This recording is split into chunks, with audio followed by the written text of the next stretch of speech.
Hello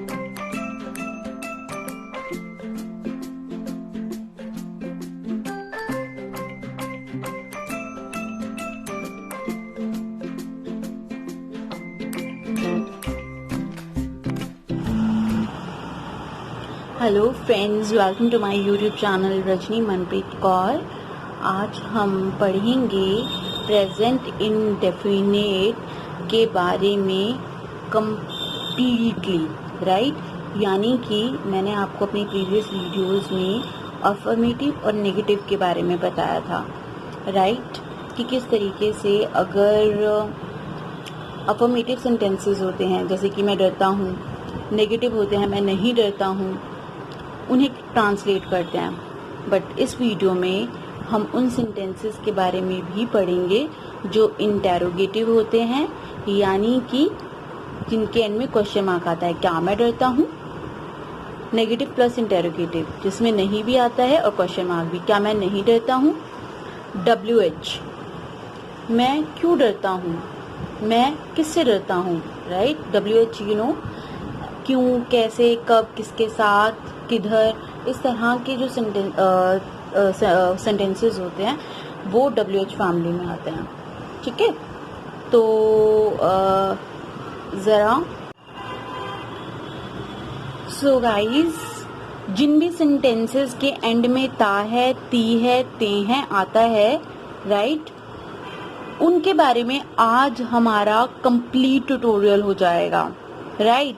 इसके बाद आप चाहे तो सेंटेंसेस हो अफर्मेटिव, यानी कि जिसके जो पॉजिटिव होते हैं वो हो, या फिर जिनमें नहीं आता हो, या फिर जिनमें क्या और मतलब इंटेरोगेटिव जो क्वेश्चन मार्क वाले हैं वो हो, या जिनमें नहीं और क्वेश्चन मार्क दोनों हो, या फिर WH वाले, सब के बारे में आपको अच्छी तरह से पता लग जाएगा, ठीक है। चलो कम ऑन, हम कुछ एग्जाम्पल देख लेते हैं, राइट। आपने जो मेरी इंग्लिश स्पीकिंग क्लासेस की वीडियो पार्ट 1 है उसमें पढ़ा था अफर्मेटिव के बारे में, और नेगेटिव सेंटेंसेस पार्ट 1 में पढ़ा था नेगेटिव के बारे में, राइट। इंग्लिश स्पीकिंग पार्ट 1 में पढ़ा था अफर्मेटिव के बारे में, और नेगेटिव सेंटेंसेस पार्ट 1 में पढ़ा था नेगेटिव सेंटेंसेस के बारे में, राइट। तो अब हम interrogative, negative plus interrogative, WH family, ये भी इसमें कवर कर रहे हैं, राइट। तो मैंने ये एक ही शीट में सबको कवर किया है ताकि मैं आपको रिलेट कर अच्छी तरीके से समझा सकूं। आई होप आपको अच्छी तरह से क्लियर हो जाएगा। फिर भी कोई डाउट हुआ तो you can ask me in comment section, ठीक है। तो मैं रूल्स के ऊपर ज्यादा कंसंट्रेट नहीं करूंगी।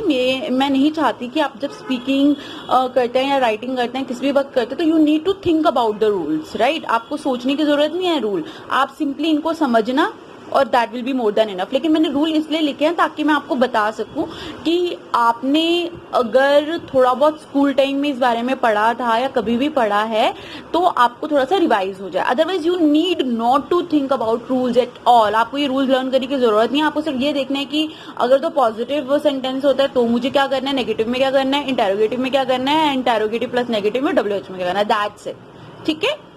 तो मैं आपको सबसे पहले जो है रूल नहीं बताऊंगी, सिंपली हम एग्जाम्पल देखते हैं, राइट। तो ये फर्स्ट एग्जाम्पल हमने डिस्कस कर लिया, लेकिन मैं एक बार आपको और बताती हूँ। मैं डरता हूँ, डरना means scare, right. I square, मैं नहीं डरता हूँ, आई डू नॉट स्केयर। हमने नेगेटिव सेंटेंसेस किए थे तो आपको मैंने बताया था ना, डू किसके साथ लगता है, डज किसके साथ लगता है, मैंने आपको बताया। ये आपको अपने दिमाग में रखना है, ठीक है, कि जितने भी सिंगुलर होते हैं उनके साथ डज लगता है, राइट। जितने भी प्लूरल होते हैं, ठीक है, उनके साथ डू लगता है। सिर्फ आई और यू एक्सेप्शनल केस है, उनके साथ भी डू लगता है, बाकी सभी प्लूरल्स के साथ ही डू लगता है, ठीक है। तो मैं नहीं डरता हूँ, आई डू नॉट स्केयर। क्या मैं डरता हूँ, do I square. So simple, right. अगर आपको नेगेटिव पता है तो आपका इंटेरोगेटिव बड़ा सिंपल। क्यों? क्योंकि आपने क्या करना है, सब्जेक्ट से पहले लगा देना उस हेल्पिंग वर्ब को, ठीक है ना। डू डज क्या, हेल्पिंग वर्ब भी तो है। आपको ये याद रखने की जरूरत नहीं है ये क्या है क्या नहीं है, क्योंकि हम यहाँ स्पीकिंग की बात कर रहे हैं, राइटिंग की बात कर रहे हैं। तो हमें फोकस करना है कि किस तरीके से हम हमने इन चीजों को अपनी सोच में बिठाना है, सोच में, ठीक है। हमें रूल सोचने की जरूरत नहीं है, हमें सिर्फ ये सोचना है कि जिन भी सेंटेंसेस अंत में ता है, ती है, ते हैं आता है, उस वक्त मुझे अफर्मेटिव में तो कोई जरूरत नहीं है, लेकिन नेगेटिव इंटेरोगेटिव आ जाएगा तो मुझे डू या डज का जरूरत पड़ेगी, और वो मैं सब्जेक्ट देके अपने आराम से लगा लूंगा, ठीक है, ओके। ज्यादातर हम आई में बात करते हैं, यू में बात करते हैं, ही शी दे में बात करते हैं, तो उन सब के बारे में मैंने आपको ऑलरेडी वीडियो जो आपकी इंग्लिश स्पीकिंग की 1 है उसमें भी बताया है और नेगेटिव सेंटेंसेस पार्ट 1 में भी बताया। फिर भी आपको कोई डाउट हुआ तो आप मुझसे पूछ लीजिएगा, ठीक है। क्या मैं नहीं डरता हूं? Do I not square? मैं क्यों डरता हूं? अब यहाँ पे क्या आ गया, क्यों आ गया है, तो ये भी इंटेरोगेटिव, लेकिन हम ये WH फैमिली का खास है। क्यों? मैंने अभी आपको बताया क्यों, कैसे, कहाँ, किधर, ये सब जब WH फैमिली के जो है मेंबर्स है, ठीक है ना। सिर्फ क्या मैं ये करता हूँ, क्या वो आते हैं, क्या वो जाते हैं, ये क्या अगर आगे आ गया तो वो हमने इंटेरोगेटिव में कंसीडर कर लिया। बाकी जितने भी केसेस हैं उनमें WH फैमिली जो है वो आ जाती है, तो उसमें कुछ नहीं, आपको WH वर्ड आगे लगा देना होता है। जैसे क्यों की बात हो रही है ना, तो क्यों को क्यों क्या है, वाई, तो बस वाई डू आई स्केयर, देखो कोई फर्क नहीं है। क्या हो गया इसमें, डू आई स्केयर था, ये क्या हो गया, वाई डू आई स्केयर, ठीक है। तो अब आप देखिए जरा, सिंपल क्या था, I square, I do not square, do I square, do I not square, why do I square, ठीक है ना। चलो नेक्स्ट एग्जांपल देख लेते हैं। तुम नकल मारते हो, यू चीट, तुम नकल नहीं मारते हो, यू डू नॉट चीट। क्या तुम नकल मारते हो, डू यू चीट? क्या तुम नकल नहीं मारते हो, डू यू नॉट चीट? तुम किससे नकल मारते हो, राइट, किससे नकल मारते हो तुम? फ्रॉम हुम डू यू चीट? अंडरस्टैंड और नॉट, ठीक है। तो किससे, क्या हो गया, फ्रॉम हुम, राइट। तो बाकी सारा सेम, WH में कुछ नहीं होता, इंटेरोगेटिव रहता है सेम टू सेम, बस आगे जो भी WH वर्ड है वो लग जाता है। क्लियर है ये, नहीं है, ठीक है बेटा। अब हम आगे बढ़ते हैं। So simple, it's not that tough, तभी एक ही चार्ट में मैंने डाल दिया है ये सब, so that you can relate that it's not that complicated, it's very easy. आपको सिर्फ अफर्मेटिव और नेगेटिव आता है और आपको ये पता है कि WH वर्ड को इंग्लिश में क्या कहते हैं, तो you can make all kind of sentences, right, जिनके एंड में ता है, ती है आता है, ठीक है। हम लड़ते हैं, वी फाइट, हम नहीं लड़ते हैं, वी डू नॉट फाइट। क्या हम लड़ते हैं, डू वी फाइट? क्या हम नहीं लड़ते हैं, डू वी नॉट फाइट? हम कहाँ लड़ते हैं, अब कहाँ आ गया ना, कहाँ मीन्स वेयर, तो वेयर डू वी फाइट, ठीक है। तो ये भी आपने देखा, आई था, यू था, वी था, हमने क्या लगाया, डू लगाया, नेगेटिव इंटेरोगेटिव केसेस में, WH के केस में।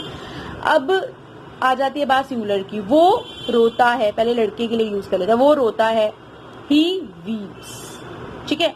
वो नहीं रोता है, he does not weep, does आ गया ना सिंगुलर में, बताया था आपको। क्या वो रोता है, डज ही वीप? क्या वो नहीं रोता है, डज ही नॉट वीप? वो कैसे रोता है, हाउ डज ही वीप, ठीक है। तो ये देखिए, ये पूरा का पूरा जो चार्ट है इसमें आपको पूरी एक्सप्लेनेशन मिल गई। क्लियर है या नहीं है सभी की, राइट, कि चाहे सेंटेंस अफर्मेटिव हो, नेगेटिव हो, इंटेरोगेटिव हो, या दोनों हो, नेगेटिव इंटेरोगेटिव दोनों, या WH, तो कैसे ट्रांसलेट करना है ना। तो आई होप आपको ये अच्छी तरह से क्लियर हो गया है। फिर भी कोई डाउट है तो you can ask me in comment section, right. So देखिए क्या है बेटा, मैंने आपसे पहले भी कहा कि ये चैनल सिर्फ आप लोगों की हेल्प के लिए है। इंग्लिश स्पीकिंग एक मेजर प्रॉब्लम है हाउसवाइफ्स के लिए भी, बच्चों के लिए भी, इवन एम्प्लॉयज के लिए भी जो जॉब करते हैं। इंग्लिश के बिना जो है कहीं पर जॉब मिलना भी मुश्किल है आज के टाइम में। आप अपने बच्चों को नहीं पढ़ा सकते हैं, और अगर आपको इंग्लिश बोलनी आती है तो आप एक अच्छा इंप्रेशन अपना जो है पुट करते हैं जिनसे आप कॉन्वर्सेट कर रहे हैं। तो इंग्लिश आना एक प्लस पॉइंट है। तो जितना हो सके आप इन वीडियोस को शेयर करें और इनको अपने यूज़ में भी लाएं, और दूसरों को भी प्रोत्साहित करें कि वो भी यूज़ करें और आगे दूसरों के साथ शेयर करें। स्पेशली गवर्नमेंट स्कूल के स्टूडेंट्स हैं तो आप आपकी नॉलेज में तो उनके साथ ज़रूर शेयर करें, so that they can also take benefit of it. So for today that's it, मिलते हैं नए वीडियोज़ के साथ। Till then take care, bye bye, stay blessed, stay healthy.